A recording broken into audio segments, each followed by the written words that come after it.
Rebirth after first night episode 4। Lokesh ने हैरानी से कहा, तुम्हें इस बारे में किसने बताया? अगस्त्य ने कहा, इसके बारे में बात करने जैसा कुछ नहीं, तुम ये बताओ कि तुम इस जगह से निकलना चाहते हो या नहीं। बेशक इस बारे में लोकेश ने उसे खुद बताया था। लोकेश अगस्त्य की इस बात पर हंसते हुए बोला, तुम्हें पता भी है मैं किस लिए जेल में हूं? अगस्त्य ने टेबल पर अपने दोनों हाथ बड़े आराम से रखते हुए कहा, गैरकानूनी दवाइयों को भेजने और 2 मरीज को तुम्हारे द्वारा दी गई दवाई की वजह से मारने के इल्जाम में। लोकेश ने मुस्कुरा कर कहा, ऐसा लगता है मुझे छुड़ाने के इरादे से घर से निकले हो। अगस्त्य जवाब में मुस्कुरा दिया, वो इसी इरादे से यहां पर आया था। लोकेश ने अपने चेहरे की मुस्कान हटाई और चेहरा गंभीर करते हुए कहा, मेरे खिलाफ बहुत सारे सबूत हैं। अगस्त्य ने कहा, मेरे पास तुम्हें पक्ष में सबूत है। लोकेश ने कहा, लगता है जिस इंसान के लिए तुम्हें मेरी जरूरत है वो बहुत खास है। अगस्त्य ने कहा, मुझे कोई डॉक्टर नहीं चाहिए। लोकेश ने असमझ से उसे देखा तो अगस्त्य ने कहा, मुझे एक्यूपंक्चर की कुछ टिप्स सीखनी है। अगस्त्य की ये बात सुनकर लोकेश ने कहा, इसके लिए तुम्हें मुझे जेल से बाहर निकालने की जरूरत नहीं। अगस्त्य ने कुछ नहीं कहा और अपनी जेब से 2 फोटो निकाली और उसे लोकेश के सामने रखते हुए कहा, मुझे ये जानना है ये दोनों कौन है? लोकेश ने फोटो की तरफ देखा और फिर नजर अगस्त्य की तरफ उठाए, ऐसा लग रहा था वो उसे जेल से बाहर निकाल कर रहेगा। लोकेश ने दोनों तस्वीर को देखकर कहा, ये मेरे साथ काम करने वाले एक डॉक्टर हैं और ये उनकी पत्नी और जिस हॉस्पिटल में मैं काम करता हूँ उसकी डायरेक्टर है। अगस्त्य ने फोटो उठाई और कहा, शुक्रिया, अगली सुनवाई में तुम बाहर होगे। इतना कहकर वो खड़ा हुआ और गेट खोलकर वहां से चला गया। लोकेश ने अगस्त्य को जाते देखा और मुस्कुराते हुए कहा, तुम भी कर लो कोशिश। ऐसा लग रहा था जैसे उन्होंने सलाखों के पीछे रहना कबूल कर लिया है। अगस्त्य गेट खोलकर बाहर निकला और तेज कदमों से बाहर जाने लगा, तभी वहां पर आते एक पुलिस वाले ने कहा, बेकार कोशिश कर रहे हैं आप सर, सारे सबूत उसके खिलाफ है। अगस्त्य ने उस पुलिस वाले को देखा, फिर मुस्कुराकर कहा, ये तो कोर्ट में पता चलेगा। इतना कहकर वो वहां से बाहर आया और वहां पहले से खड़ी टैक्सी में बैठ गया। टैक्सी ड्राइवर ने टैक्सी आगे बढ़ाते हुए कहा, आपके जानने में कोई जेल गया है क्या सर? अगस्त्य ने जेब से फोटो निकालते हुए कहा, हम उसी को निकालने की कोशिश करनी है। कहते हुए वो मुस्कुरा दिया। उसे याद था, लोकेश ने जेल में उसे रहना सिखाया था। वो पेशे से एक डॉक्टर थे, लेकिन एक्यूपंक्चर के बारे में जानते थे। पूरी जेल में उसे एक यही इंसान सही लगता था। वो अक्सर इन्हीं के साथ बातें करता। उन्होंने ही उसे अपने अपराध के बारे में बताया था जो उन्होंने नहीं किया था, लेकिन सारे सबूत उनके खिलाफ होने की वजह से वो जेल के पीछे थे। वो डॉक्टर थे और अपनी आदत के अनुसार शांत और जिंदगी को लेकर सकारात्मक थे। उसे याद है इनके इसी व्यवहार की वजह से उन्हें कुछ समय बाद जेल से रिहा कर दिया।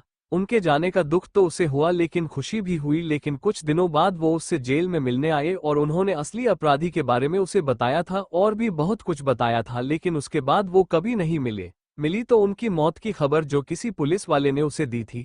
उसे उनकी मौत का दुख था, लेकिन उन्हें अब जिंदा देखकर उसका दिल कर रहा था कि उन्हें गले लगा ले।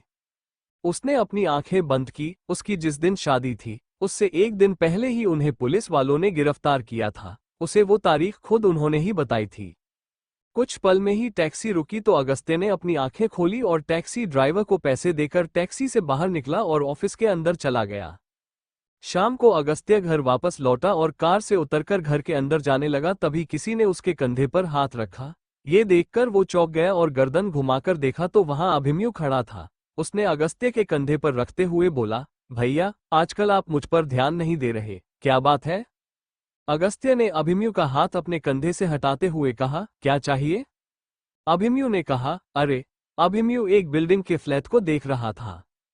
उसके साथ चल रहे आदमी ने कहा, सर आपको कैसी लगी ये जगह?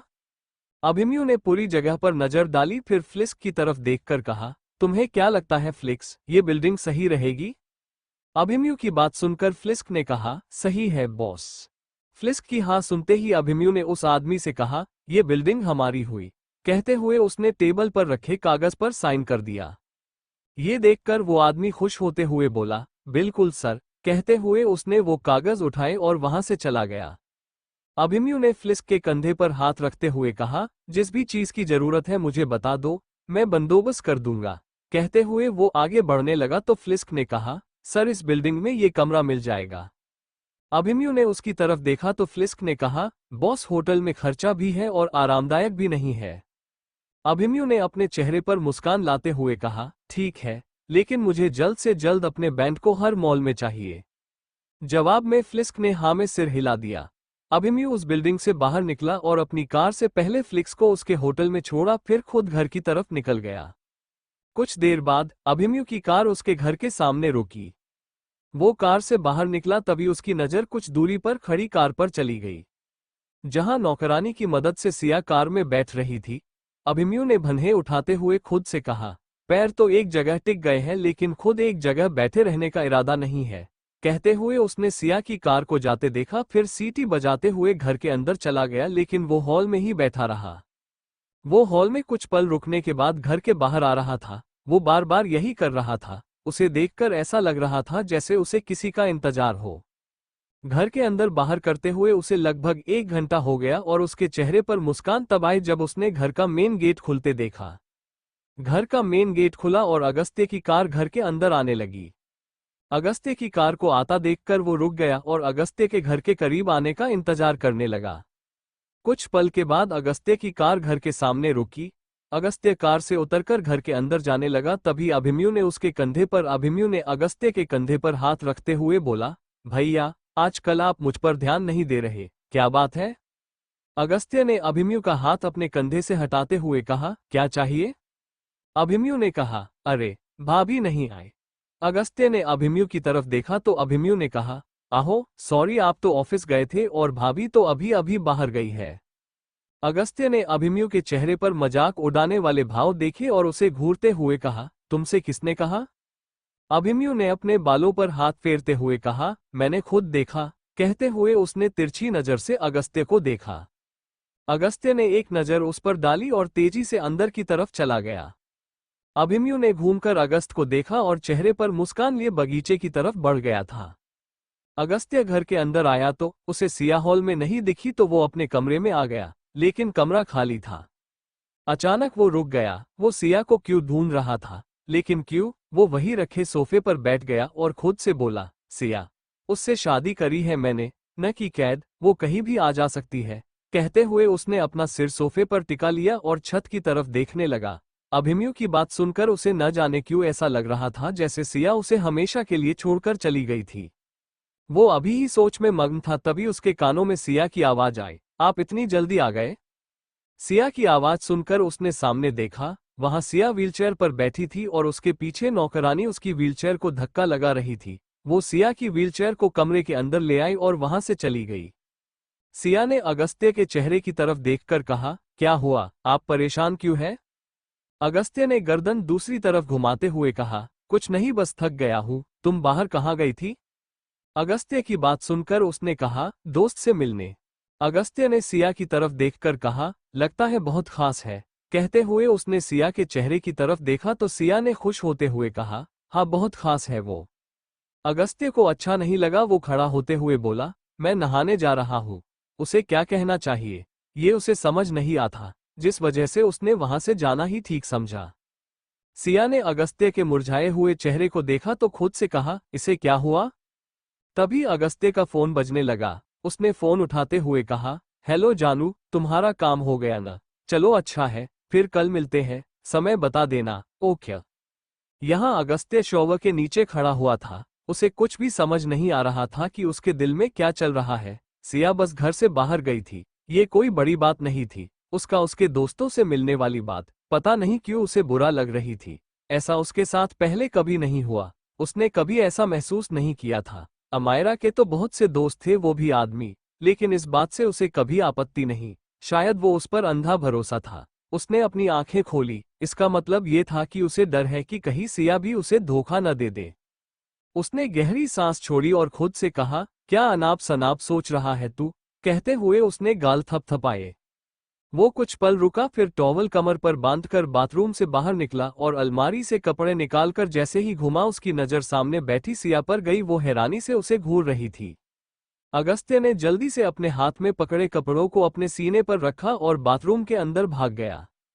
सिया की गर्दन बस अगस्त्य को जाते हुए तब तक देखती रही जब तक वो बाथरूम के अंदर घुस नहीं गया। बाथरूम में अगस्त्य अपने सिर पर हाथ रखे बैठा था। वो अपनी सोच में इतना मग्न हो गया था कि उसे होश नहीं रहा कि वो बिना कपड़े पहने ही बाहर निकल गया था। उसे हंसी और शर्म दोनों एक साथ आ रही थी। उसने जल्दी से कपड़े बदले और कमरे से बाहर निकला तो उसकी नज़र सिया पर गई। वो मुंह खोले अभी भी उसे ही घूर रही थी। ये देखकर अगस्त्य ने गर्दन इधर उधर घुमाई और कमरे से बाहर जाने लगा तो उसने देखा सिया की नजरें उसी के पीछे थी।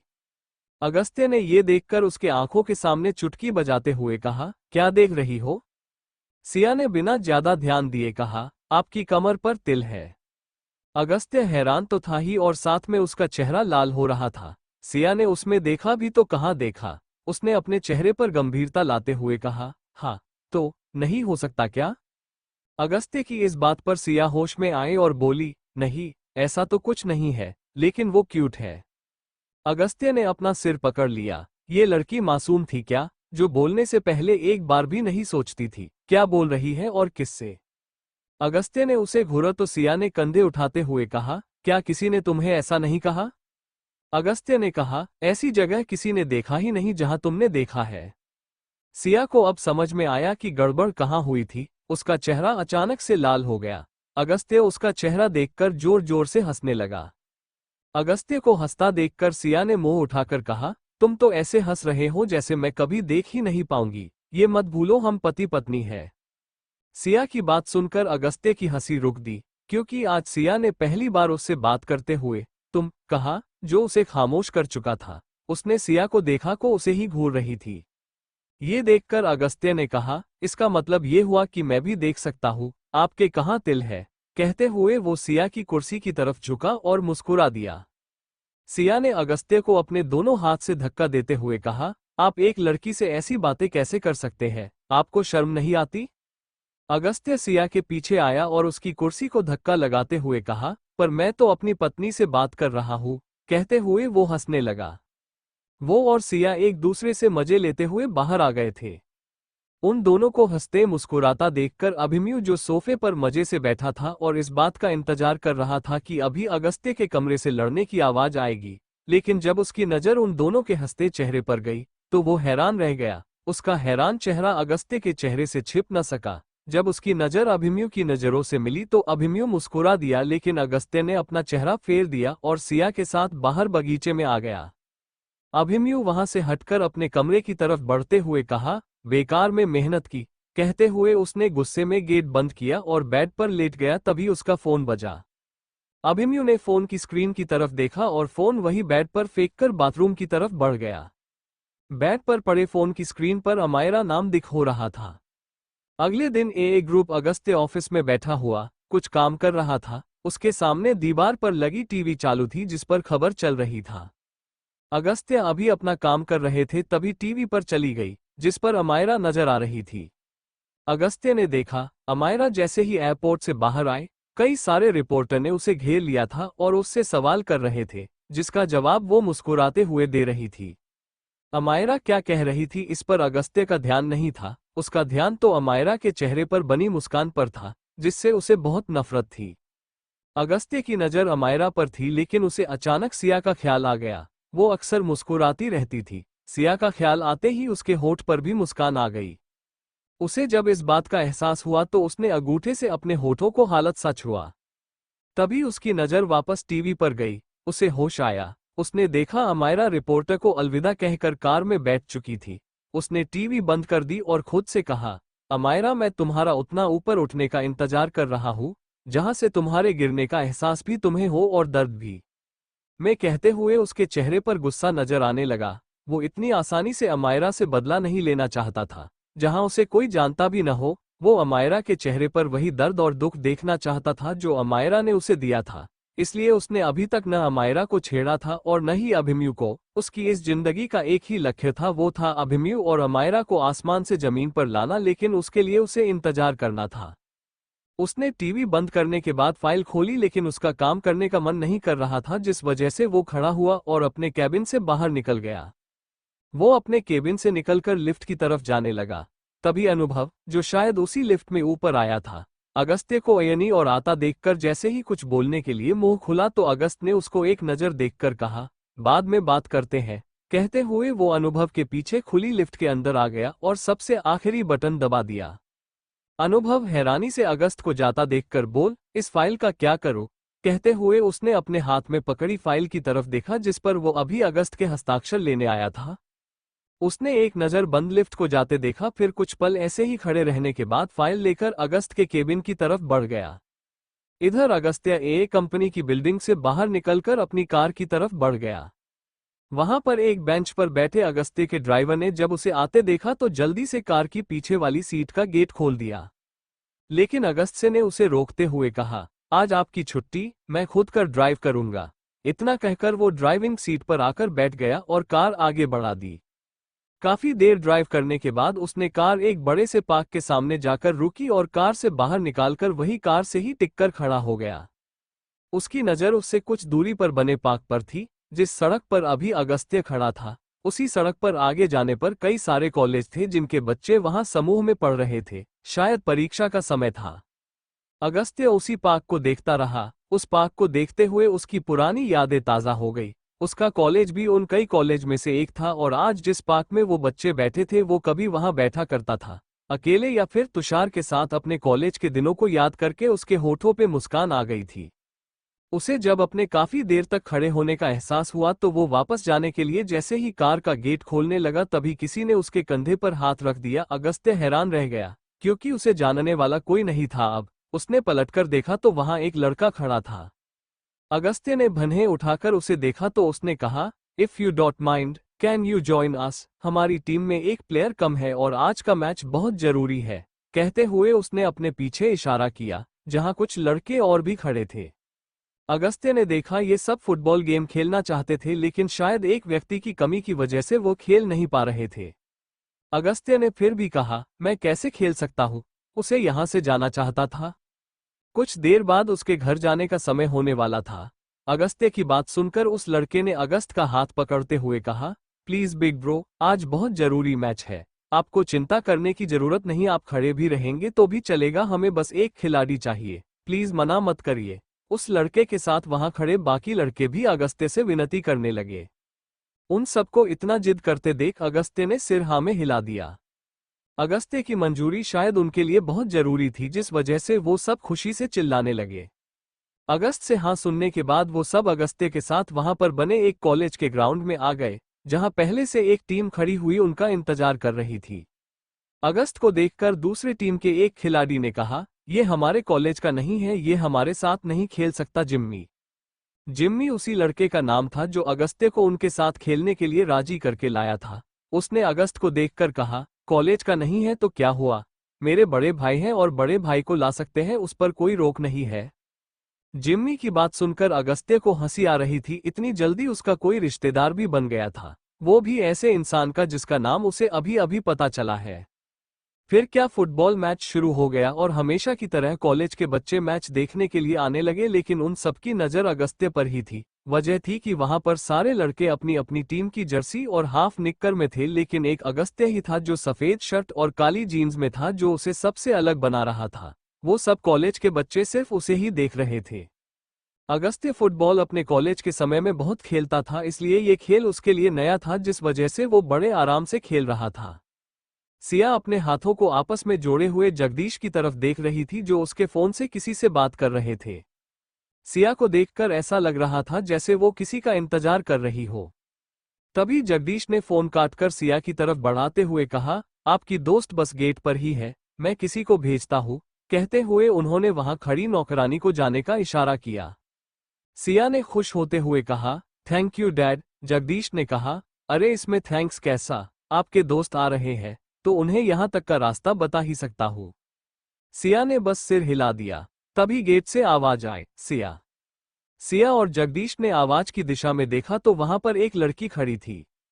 वो किसी लड़के की तरह काली टी शर्ट और काली जीन्स जिस पर बहुत से कट वाले थे, उसके साथ उसने सपोर्ट शू पहने हुए थे। उसके बाल भी लड़कों के स्टाइल में कटे थे। उसकी आवाज ही बस उसके लड़की होने की बात कह रही थी।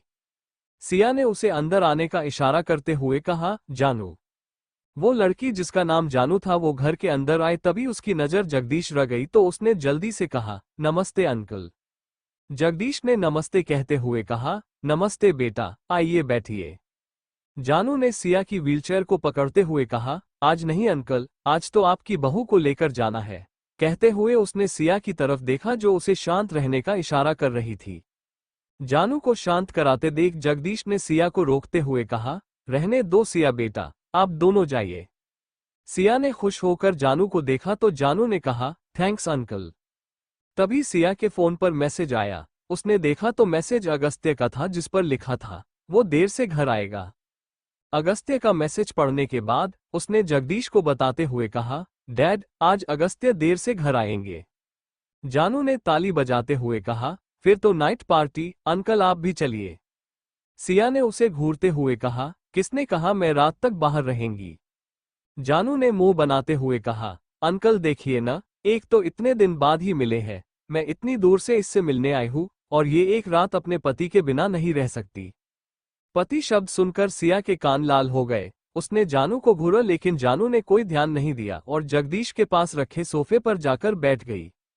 जगदीश ने सिया को समझाते हुए कहा, हाँ सिया बेटा, आपकी दोस्त इतने दिनों बाद आपसे मिली है, कुछ समय उसके साथ बीता लो। जानू ने खुश होते हुए कहा, यस यस, तो चले अंकल। जगदीश ने मना करते हुए कहा, मैं नहीं जाने वाला बच्चों, आप दोनों जाओ। जानू ने सिया की व्हीलचेयर पकड़ते हुए कहा, फिर अगली बार पक्का रहा, कहकर वहां से चली गई। जानू की बच्चों की तरह शिकायत करना और तंग करने की हरकत जगदीश को हंसी दिला रही थी। वो उन दोनों को जाते देखकर हंसने लगे। नीचे की आवाज सुनकर अभिमन्यु नीचे आया और जगदीश की तरफ देखकर बोला, क्या हुआ डैड, आप अकेले हंस क्यों रहे हैं।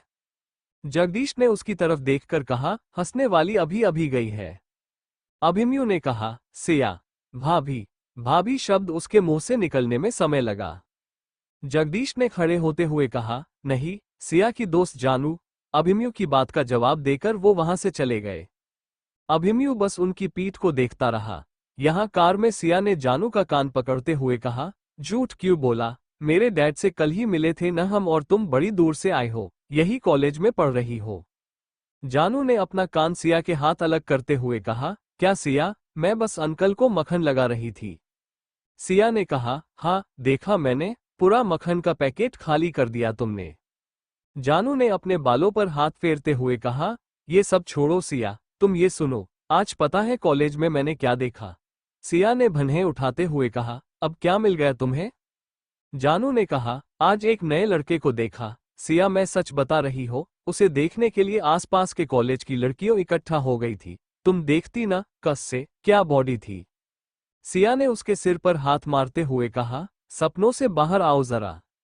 जानू ने कहा, आउच, एक तो तुमने मुझे अपने पति से नहीं मिलवाया, मैंने तो उसे एक बार भी नहीं देखा, कम से कम उसकी फोटो ही दिखा दो। कहते हुए उसने चमकती नजरों से उसे देखा तो सिया ने उस छोटी सी हरकत करने वाली लड़की को देखकर कहा, रुको। कहते हुए उसने जैसे ही फोन की तरफ देखा तभी ड्राइवर ने कहा, मैडम पहुंच गए। ड्राइवर की आवाज सुनकर दोनों का ध्यान हट गया। इधर कॉलेज के बाहर शोर मचा हुआ था और सब जिम्मी की टीम को बधाई दे रहे थे।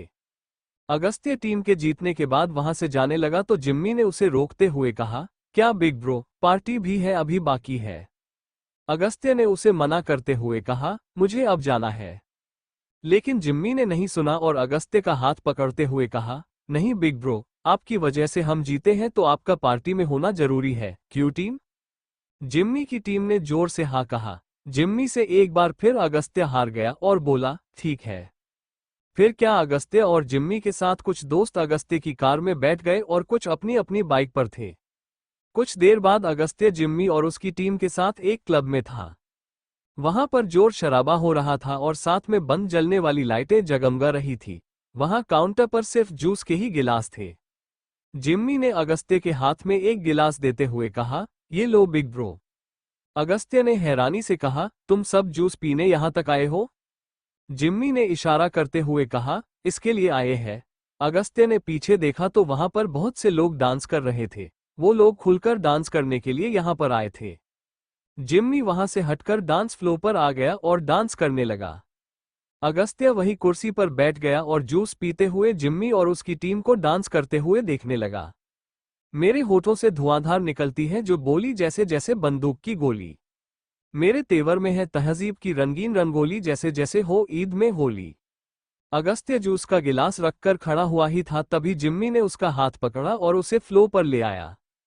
पीपी अगस्त्य भी मान गया और डांस करने लगा। वहां खड़े सब लोग जिम्मी और अगस्त्य का साथ देने लगे। तभी एक लड़की जिम्मी के पास आई तो जिम्मी उसके साथ डांस करने लगा। अगस्त्य वहां से हटने लगा तो एक लड़की उसके पास आई और उसके सीने पर हाथ रखकर उसे वापस फ्लो पर ले आए। अगस्त्य और जिम्मी ने एक साथ अपने साथ खड़ी लड़कियों को हटाया और वापस से डांस करने लगे। डांस करते हुए वो वहां काउंटर की टेबल पर चढ़ गए थे। सब लोगों के चिल्लाने की आवाज आई तो किसी ने उन्हें काउंटर की टेबल से नीचे भी नहीं उठाया। अचानक वहां बजने वाला गाना बंद हो गया। सब लोग रुक गए और एक दूसरे की तरफ देखते हुए डीजे की तरफ देखा तो सब लोग उदास हो गए।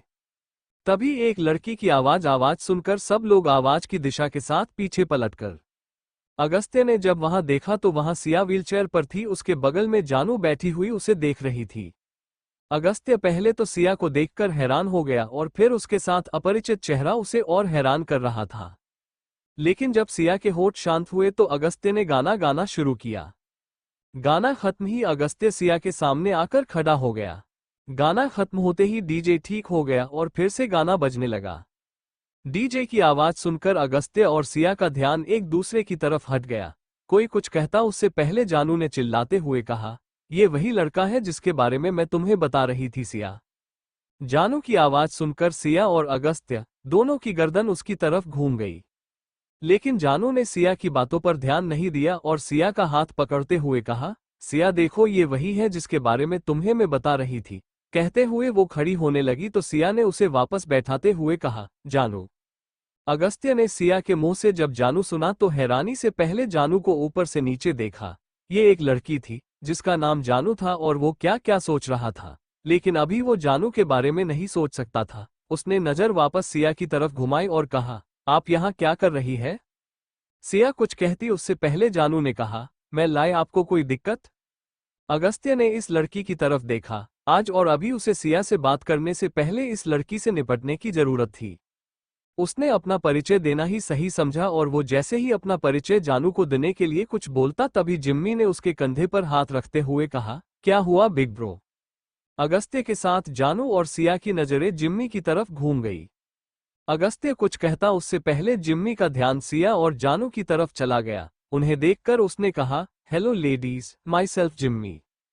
सिया ने उसे देखकर कहा, सिया। जानू ने भी अपना नाम बताते हुए कहा, जानू। जिम्मी ने जानू की बात सुनकर कहा, है, अभी तो मिले हैं और तुम मुझे अभी अपना बाबू सोना बना रही हो। अगस्त्य पहले ही जानू से परेशान था और अब एक और शख्स आ गया। उसने जिम्मी का हाथ हटाते हुए कहा, उसका नाम जानू है। अगस्त्य की बात सुनकर जिम्मी ने दांत दिखाते हुए कहा, oh sorry, nice name. Siya ने जब अगस्त्य को परेशान होते देखा तो उसकी शर्ट पकड़ लिया। अगस्त्य ने सिया की तरफ देखा तो सिया ने उसे नीचे झुकने का इशारा किया।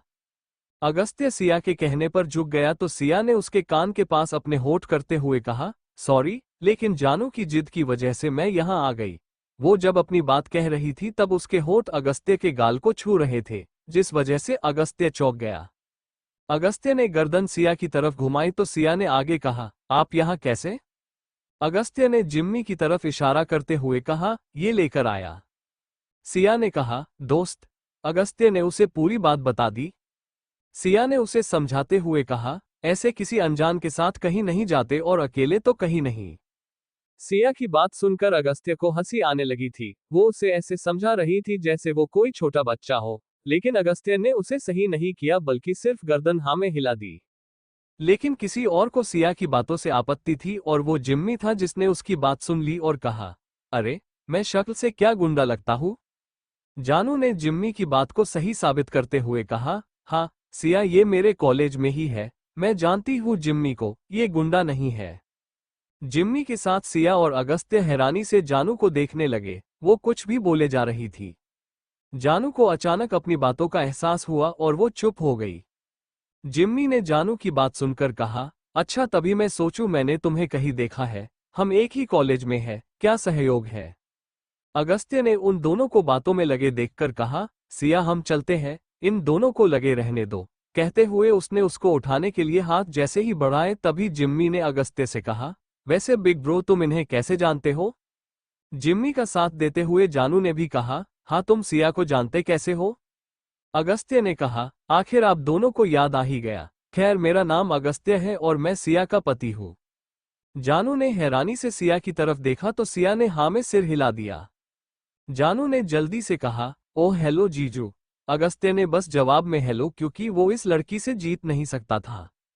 जिम्मी ने सिया से कहा, ओह आज तो आप मेरे डांस कर ही सकती है, बिग ब्रो को बुरा नहीं मानेंगे। कहते हुए उसने अपना हाथ सिया की तरफ बढ़ा दिया। सिया के मुस्कुराते चेहरे से मुस्कान गायब हो गई। अगस्त्य ने सिया के चेहरे को देखा तो कहा, नहीं अभी हमें लेट हो रहा है, हम जा रहे हैं। जानू ने जिम्मी का हाथ सिया से हटाते हुए कहा, जीजू सही कह रहे हैं। अगस्त्य ने सिया को अपनी बाहों में उठाया और वहां से बाहर निकल गया। जिम्मी को थोड़ा बुरा, जिसे छुपाते हुए कहा, कोई नहीं फिर कभी, कहते हुए उसने मुद्दी बंद कर ली। जानू ने जिम्मी से कहा, जब सिया के पैर चलने लगेगी तब वो जरूर तुम्हारे साथ डांस करेगी। इतना कहकर वो वहां से चली गई। जिम्मी ने जानू को जाते देखा। उसे जानू की बात समझने में समय लगा। अगस्त्य द्वारा सिया को गोद में ले जाते देखकर उसे लगा कि अगस्त्य उसे जलाने के लिए ऐसा कर रहा है, लेकिन जानू की बात से उसे पता चला कि सिया चल नहीं पाती थी, जिस वजह से अगस्त्य ने उसे अपनी बाहों में उठाया था। उसे अब ऐसा लग रहा था कि उसे सिया से डांस के लिए पूछना ही नहीं चाहिए था। यही सब सोचते हुए वो वहीं बैठ गया। यहाँ अगस्त्य सिया को अपनी बाहों में लेकर कार के पास आ गया। उनके पीछे जानू बड़े आराम से चल रही थी। अगस्त्य ने सिया को कार की पीछे वाली सीट पर बैठा दिया। जानू भी सिया के बगल में आकर बैठ गई। अगस्त्य ने अपनी सीट पर बैठते हुए कहा, कहाँ रहती है आपकी दोस्त? कहते हुए उसने कार शुरू कर दी। सिया ने कहा, कॉलेज के पास हॉस्टल में। अगस्त्य ने कहा, रास्ता ध्यान रखना। इतना कहकर कार सड़क पर भगा दी। जानू के रहते हुए कार में शांति कैसी हो सकती थी? वो सिया से बातें करने में लगी हुई थी। अगस्त्य को लगा कि वो बात करते हुए उसे रास्ता नहीं बताएगी, लेकिन ऐसा नहीं था। जानू बीच में बीच जहां भी मुड़ना था वो अगस्त्य को पहले ही बता देती थी, जिस वजह से अगस्त्य उसे शांत रहने के लिए भी बोल नहीं सकता था। उसने पहले जानू को उसके हॉस्टल के पास छोड़ा, फिर घर की ओर कार घुमा दी। जानू के जाने के बाद कार में अचानक शांति छा चुकी थी। अगस्त्य ने कार चलाते हुए शीशे के जरिए सिया को देखा, जो आराम से खिड़की के बाहर देख रही थी। अगस्त्य उसके चेहरे पर थकावट देखकर शांत ही रहा। कुछ देर बाद ये सफर खत्म हो गया और वो घर आ गए। अगस्त्य कार से बाहर निकला और सिया को अपनी बाहों में लेकर घर के अंदर चला गया। उसने एक नौकरानी से खाना कमरे में लाने को कहा और सिया को अपने कमरे के बेड पर बैठाया, खुद कमरे में कुछ ढूंढने लगा। सिया ने जब अगस्त्य को इधर उधर ढूंढते देखा तो पूछा, आप क्या ढूंढ रहे हैं?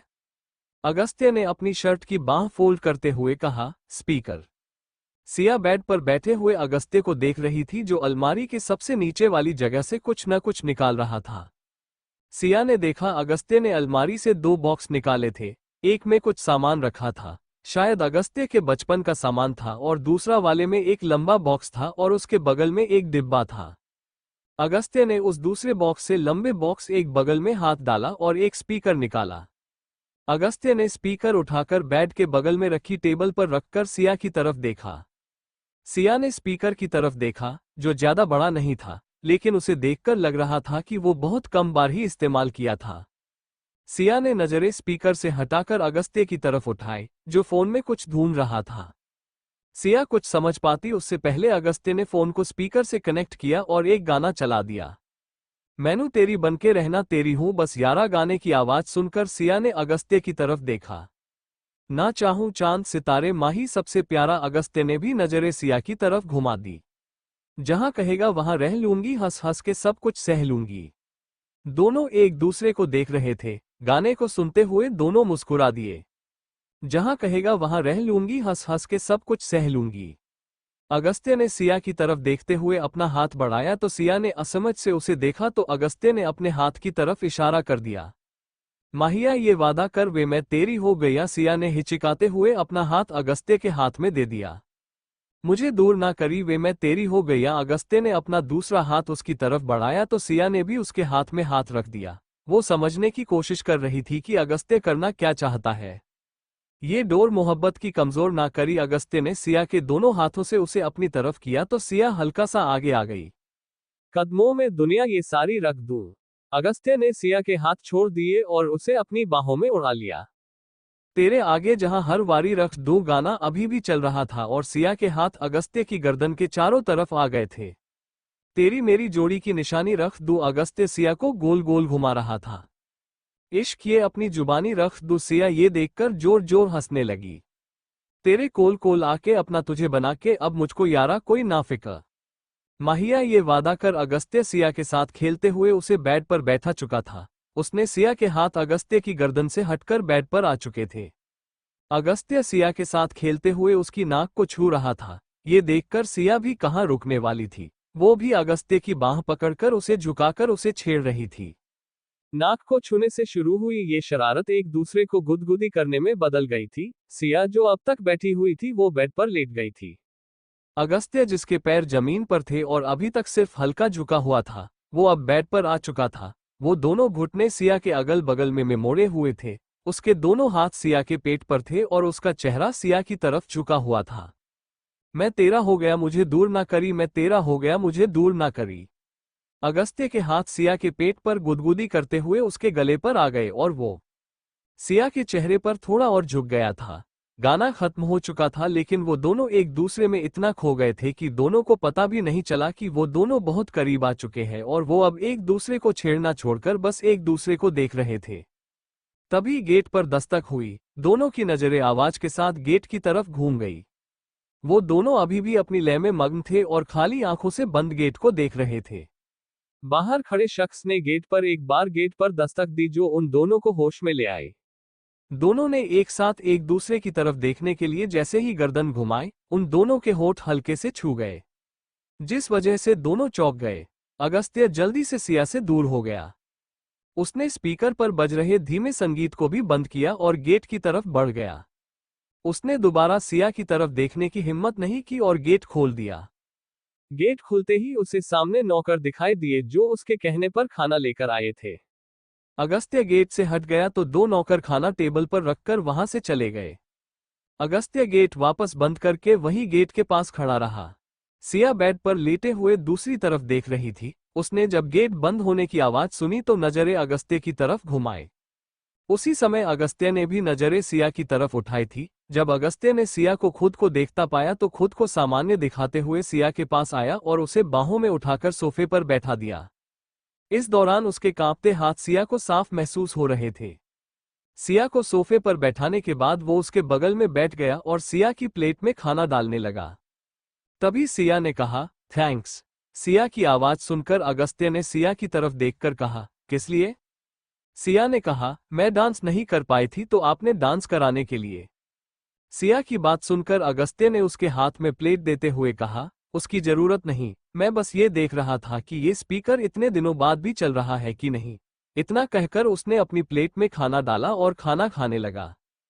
सिया ने अगस्त्य के चेहरे की तरफ देखा जो सख्त हो गया था। वो वजह जानती थी। वो एक समय पर किसी से प्यार करता था और वो शायद उसका पहला प्यार था। वो भले ही उसके लिए कुछ भी कर ले लेकिन वो सिर्फ अपने पति होने का कर्तव्य निभा सकता था।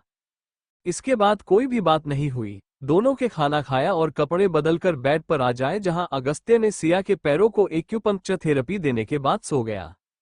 अगले दिन अगस्त्य सुबह बिना कुछ कहे जल्दी तैयार होकर ऑफिस के लिए निकल गया। वो अभी अपनी कार में बैठा हुआ बार बार घड़ी की तरफ देख रहा था। उसे देखकर लग रहा था कि उसे कहीं जाने के लिए देर हो रही थी। ड्राइवर अभी कुछ दूर कार को ले जा पाया था कि तभी उसने ड्राइवर से कार रोकने के लिए कह दिया। वो अपने पहने कोट को वही सीट पर छोड़कर कार से बाहर निकला और ड्राइवर को वहां से जाने का इशारा कर दिया। कार जाने के बाद उसने अपने हाथ में बंधी घड़ी की तरफ देखा जिसने 10 बजने में अभी कुछ मिनट कम थी। उसकी कार अभी कुछ दूर ही गई थी कि तभी अगस्त्य के सामने टैक्सी रुकी। अगस्त्य बिना कुछ बोले उसमें बैठ गया। यार अपनी शर्ट की बाह फोल्ड करके जेब से फोन निकालकर कुछ देखने लगा। उसका फोन अचानक बजने लगा। उसने जल्दी से फोन उठाकर कान में लगाकर कहा, हेलो। सामने से एक भारी लेकिन सम्मान भरी आवाज आई, हेलो सर। सर वो 16 लाख बोल रहा है। अगस्त्य ने बड़े आराम से कहा, मना कर दो। सामने से फिर से आवाज आई, लेकिन सर इससे हमारा केस कमजोर हो जाएगा। अगस्त्य ने नजरें सामने रास्ते पर घुमाकर कहा, तुम उसे कह दो कि हमें उसकी जरूरत नहीं, मैं बस पहुंच रहा हूं। इतना कहकर उसने फोन काट दिया। कोर्ट के बाहर कुछ गिने चुने इधर उधर जा रहे थे। वहीं पर एक काला कोट पहने और हाथ में कुछ फाइल और पोशाक लिए एक वकील खड़ा था। उसके ठीक सामने एक आदमी था जो दिखने में कोई 39 साल का था। वो दोनों आपस में कुछ बातें कर रहे थे। टैक्सी का गेट खुला और अगस्त्य बाहर आया। अगस्त्य के बाहर आते ही टैक्सी वहां से हट गई। अगस्त्य बिना रुके सीधा कोर्ट के अंदर जाने लगा। अभी जो वकील अपने सामने खड़े आदमी से बात कर रहा, वो जल्दी से अगस्त्य के पास जाते हुए बोला, सर, मैंने उसे कह दिया है कि हम उसे 10 देंगे। वो राजी भी हो गया है। आप देखना, हम ये केस आज के आज ही जीत जाएंगे। अगस्त्य रुका नहीं था, जिस वजह से वकील अगस्त्य के साथ कदम से कदम मिलाते हुए अपनी बात कह रहा था। अगस्त्य के कदम चलते हुए रुक गए। उसने वकील की तरफ देखकर कहा, अपने उस गवाह से कह दो कि उसकी गवाही की जरूरत नहीं और तुम भी समझ लो कि तुम्हारा इस केस से कोई लेना देना नहीं। इतना कहकर वो आगे, तभी एक टैक्सी वहां पर रुकी। वकील पीछे खड़ा हैरानी से अगस्त्य को जाता देखकर खुद से बोला, 10,000 रुपये के लिए मरे जा रहे हो ना? मैं भी देखता हूँ मैं कैसे ये केस जीतता हूँ। जीतेंगे तो वही लोग। इतना कहकर वो तिरछी मुस्कान लिए कोर्ट रूम के अंदर जैसे ही कदम रखने लगा, तभी उसकी नजर सामने खड़े 2 वकीलों पर गई जो न्यायाधीश के सामने अपनी दलीलें रख रहे थे और लोकेश एक कोने पर खड़ा हुआ था। वो चौंक गया और अगस्त्य की तरफ गर्दन घुमाई तो अगस्त्य ने उसकी तरफ ध्यान नहीं दिया।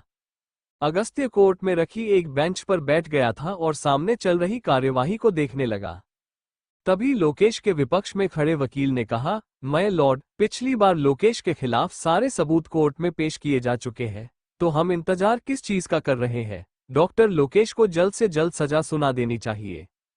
तभी लोकेश के पक्ष में खड़े वकील ने कहा, सांस तो ले लीजिए सहायक महोदय। न्यायाधीश को देखते हुए, मैं लॉर्ड लोकेश के खिलाफ मिले सारे सबूत आधे अधूरे हैं। विपक्ष के वकील ने मजाक उठाते हुए कहा, आधे अधूरे? डॉक्टर लोकेश ने खुद को उन लोगों से वो बॉक्स लिया था जिसमें गैरकानूनी दवाइयां थी जो कि ड्रग्स है।